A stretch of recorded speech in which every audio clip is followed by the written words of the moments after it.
A próxima pergunta da Bia diz o seguinte: a visão de Gadamer era de que a verdade dentro da interpretação é uma questão de gosto pessoal.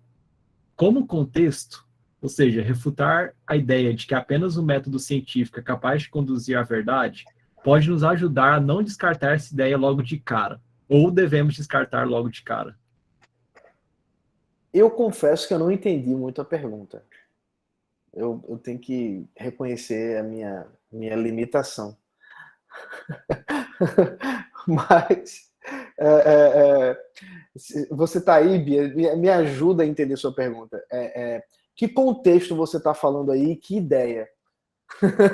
Que contexto e que ideia?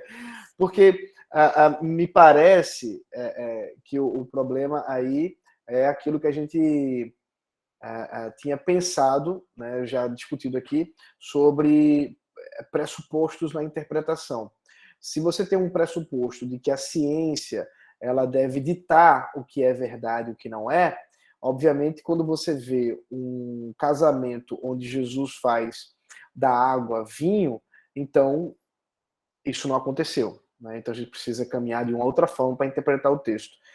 Eu não sei se é exatamente por esse caminho que você estava querendo dizer quando você fez a pergunta, mas a gente deve respeitar os pressupostos.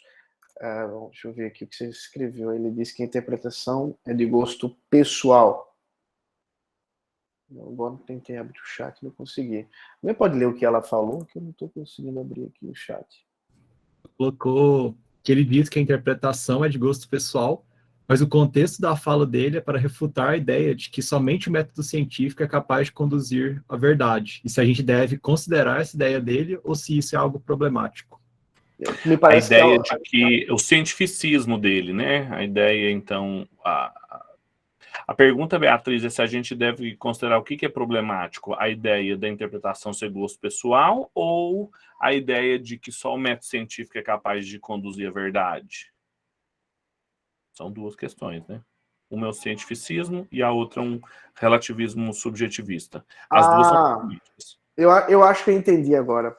Ele parece que concorda com a gente ao dizer que o método científico não é capaz de conduzir a verdade. Sim, ele está indo por um caminho realmente contrário ao cientificismo, mas está pulando, né, para um precipício talvez pior, não sei, chamado irracionalismo ou relativismo, ou a ideia de que realmente nós não estamos em busca de verdade alguma, mas apenas aquela minha verdade.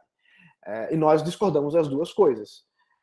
Então, as duas ideias são pressupostos errados. Nós não precisamos caminhar para nenhuma delas.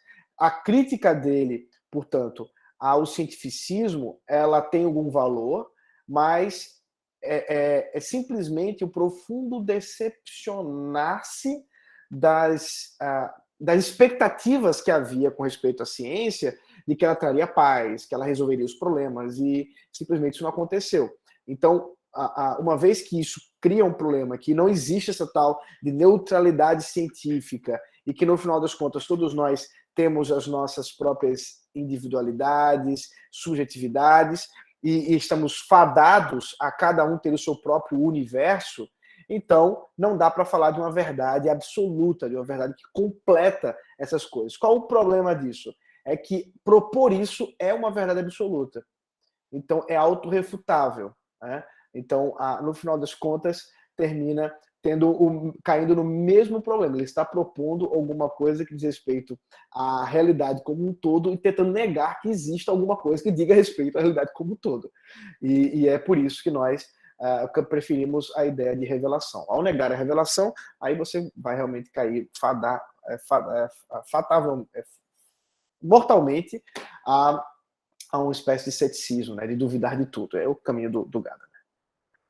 Dutch deve falar melhor que eu sobre isso. Não, é exatamente isso. Eu entendi também depois. Agora faz todo sentido. É isso, uma crítica ao cientificismo, né? Muito que ele é herdeiro do Heidegger também, crítico à era da técnica, aqui era um esquecimento do ser, era uma espécie, né? Era uma era uma espécie do ápice do esquecimento do ser, da herança metafísica do Ocidente, que encontrava-se na ciência, na tecnologia. Então, o cientificismo e a ideia de se só encontrar verdade na ciência era descartado por eles. Mas aí a pergunta é, então, onde que se encontrava? Bem, a alternativa que eles tinham para dar, sem normatividades, padrões criacionais normativos, era acabar recaindo, então, num subjetivismo relativista igualmente comprometedor, né? O que o Ronaldo mencionou. Inclusive, esse é o problema de não adianta você ter até uma crítica interessante ou uma análise interessante de uma época sem ter padrões também para propor respostas, como que ele mencionou quando ele falava sobre política, de que a visão cristã não dá para ficar sintetizando com visões não cristãs, como se a gente pudesse vamos pegar assim, essa crítica do Gadamer, porque se parece com o que a gente vai propor. Não, porque a nossa forma de enxergar a ciência, construção da verdade, respostas para os mesmos problemas da mesma época é distinta. E isso mostra como que a falta de um elemento compromete a análise, compromete as respostas e assim por diante.